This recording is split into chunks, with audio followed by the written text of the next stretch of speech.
tubahaye ikaze kuri tuzarambana turizera ko mukomeje kugubwa neza aho muri hose ngo ariko aba bantu tugiye kuvugaho rwose batinya rwose ikintu cyitwa gushaka. Ese koko nibyo? muri rusange ni byinshi bigenda bivugwa, ariko nanone nubwo ari byinshi bigenda bivugwa ntabwo byose ariko kuri. Akenshi abantu bitiranya ibintu byinshi mu rukundo, mu buzima, ariko nanone bigatuma hari abahubuka ugasanga rimwe na rimwe bibateye ingaruka mu gihe kiri imbere. Muri aka kanya rero nk'uko twamaze kubibabwira, tugiye kwinjira uyu munsi mu kiganiro cyiza cyane ubasha gusobanukirwamo ibintu byinshi cyane, kuko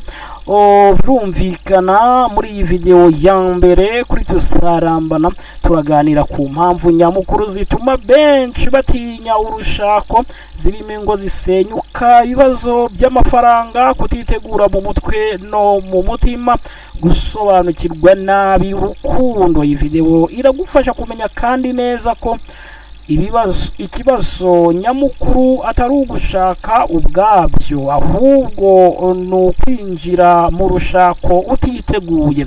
Niba ushaka kubaka urugo rukomeye n'ubuzima bufite icyerekezo, icano ni yawe, kanda kuri subscribe kuri tuzarambana, sangiza abandi iyi video, tanga igitekerezo n'iki wowe ubona gituma urubyiruko rutinya gushaka. muri rusange ibijyanye n'ubuzima, urushako, urubyiruko, inama rwose nta handi hantu wabisanga usibye hano.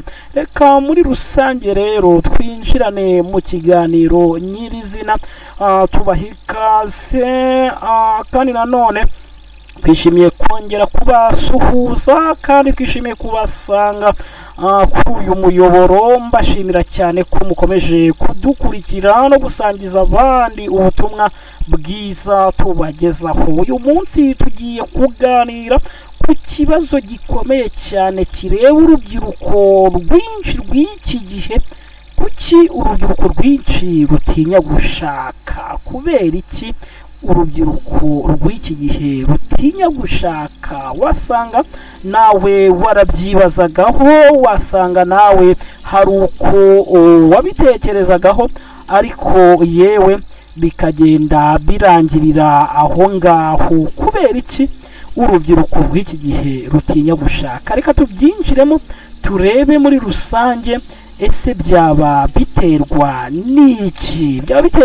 rero muri rusange ni ikibazo ushobora kuba nawe warigeze kwibaza, cyangwa wumvise inshuti yawe ikivuga cyangwa se ikibazaho. hari abavuga bati nzashaka namaze kwitegura, namaze kuba tayari. abandi bati gushaka biragoye. ariko hari n'abavuga bati njye sinzi niba nzanabishobora. ariko se koko ikibazo ni iki? ese gushaka byahindutse ikibazo, cyangwa nuko abantu batacyumva neza icyo bisaba? reka tubiganireho byimbitse. impinduka ku mibereho y'iki gihe nayo yateje inkeke. icya mbere tugomba gusobanukirwa nuko isi yahindutse, wabyanga wabyemera. kera gushaka byafatwaga nk'itegeko. umuntu ukuze agashaka akubaka urugo, ubuzima bugakomeza. ariko uyu munsi ibintu byarahindutse mwa bantu mwe. gushaka ni icyemezo ahubwo si itegeko. ese koko nawe niko ubibona? umuntu ashobora kubaho wenyine, akiga, agakora, akiteza imbere, ntashake.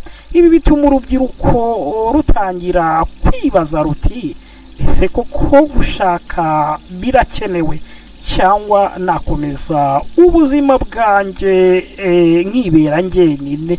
iyo umuntu watangiye gushidikanya gutyo bituma no gushaka abibona nk'ikintu gishobora kumuteza ibibazo aho kumufasha. Ariko muri rusange ubwoba buterwa n'ingo zisenyuka koko, cyangwa ikindi gikomeye cyane gituma urubyiruko rutinya gushaka n'ibyo babona. Benshi bakuriye mu ngo zirimo amakimbirane, ababyeyi badacana uwaka, cyangwa yewe baranatandukanye. Iyo umwana akura abona ibi rero atangira kwibaza ati ese nanjye bizangendekera nk'uku nguku, nanjye ibi bintu bizambaho.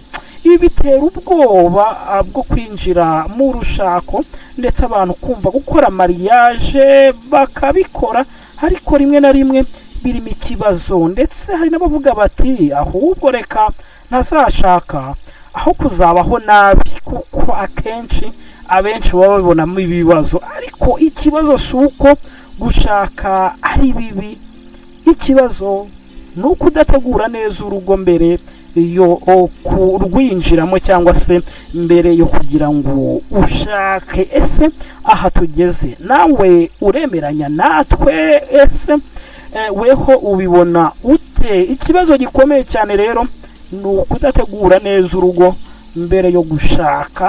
Abenshi babigira utuntu turi aho ngaho, bakumva bazi gutera imitoma, bakavuga bakagira gute, ariko ibyo nabyo reka tuze tubikomozeho. Ibibazo by'amafaranga nabyo ni ibintu biteye inkeke.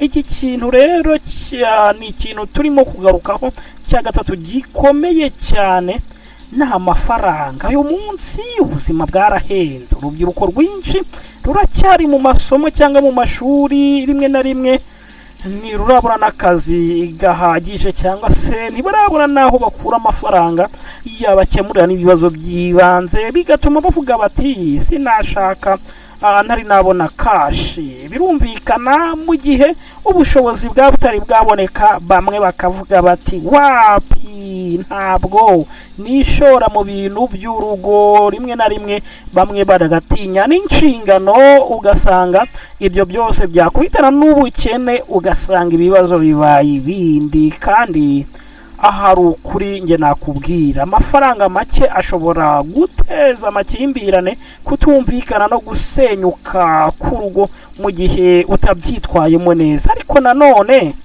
hari n'ikindi abantu bibeshaho, mw'abantu mwe, ntabwo amafaranga yonyine yubaka urugo rwiza. Hari ingo zifite amafaranga menshi ariko zidafite amahoro, kandi hari n'izifite make ariko zifite urukundo n'ubwumvikane, ubona ibintu byose biri ku murongo. Icy'ingenzi rero muri ibi ni ikihe? Bamwe bajya biyitiranya ni ukwitegura no kumenya gucunga ibyo ufite, ubundi ibintu bikabasha kugenda neza. Ese kubera iki ibi byose aba ari ingenzi mw'abantu mwe? Rero reka tubabwire ko ibi byose turimo kwibagezaho kugira ngo abantu musobanukirwe ubuzima, musobanukirwe urukundo, musobanukirwe nta bintu byo guca ku ruhande, nta bintu byo kubeshya. Hanyuma rero muri rusange, iyo umaze kumenya gucunga ibyo ufite, ukanitegura urugo, ukamenya hakiri kare uburyo ugomba kuzitwara, bigufasha kugira ngo urugo rwawe ruzabeho neza. Hanyuma rero kutitegura mu bijyanye n'amarangamutima, cyangwa se ibyo twita kutadekura neza ubwonko bwawe n'ibitekerezo byawe, ibyo twita emotion, ndetse no kuba amarangamutima yawe wayerekeza ku cyerekezo cy'urugo, nabyo ni ikintu gikomeye cyane. Abantu bituma ibi bintu bibabana ibisosi. Ikindi kibazo gikomeye rero ni uko abantu benshi batitegura. Umuntu ashobora gukundana, birumvikana, kumva amarangamutima y'urukundo amufata, agahitamo gushaka hatarabanje kwibaza ati ese koko niteguye gushaka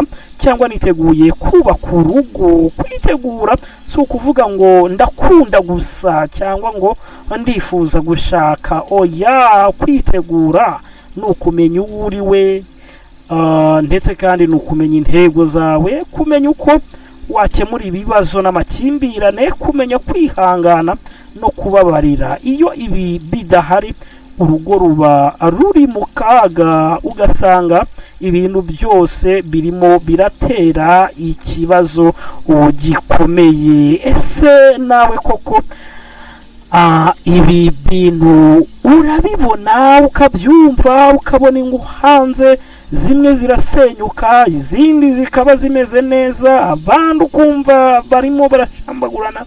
Ese wowe ibi bintu ubibona ute? Abantu benshi rero muri rusange urukundo rudasobanutse neza, abantu iki ni icya gatanu, abantu bagira urukundo ariko rudasobanutse neza. Abantu benshi batekereza ko urukundo ruhagije, ariko ukuri ni uku, urukundo rwonyine ntiruhagije. Ukeneye kumvikana, communication, guhuza, compatibility, kwihangana no gufatanya. Abantu benshi bashaka kubera uko bumva bameze cyangwa se feeling zabo, amagambo meza, imitoma ngiyo, ibintu nk'ibyo ngibyo, cyangwa se ugasanga abantu barimo barakurikira face cyangwa se isura, ugasanga ni ibyo nyine, ubundi ahasigaye ariko nyuma y'igihe gito bagasanga ubuzima nyabwo burenze ibyo batekerezaga, ugasanga rimwe na rimwe baribeshe.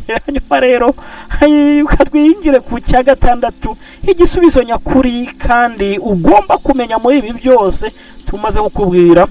None ese uribaza uti igisubizo ni ikihe? Si ugutinya gushaka, oya, si no kwihutira gushaka.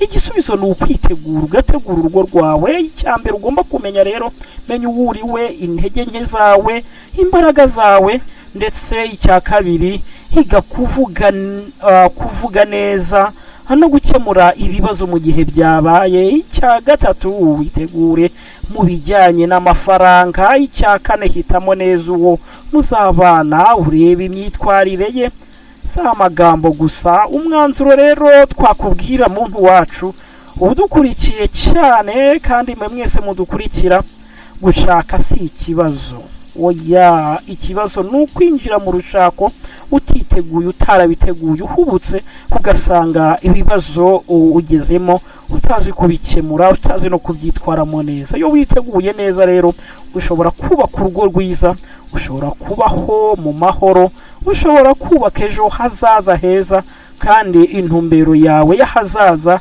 igihe kirekire ukabasha kwigiraho. Niba ushaka gukomeza kubona inyigisho nk'izi, komeza ukurikire, tuzarambana. Ukora subscribe, usangiza iyi video abandi, kandi wandika igitekerezo cyawe. Wowe ni iki gituma urubyiruko rutinya gushaka? Hanyuma rero wibuke ko ejo hazaza h'urugo rwawe rutangirira ku byemezo ufata uyu munsi. Uko witwara uyu munsi ni nabyo bizakuranga mu gihe kizaza.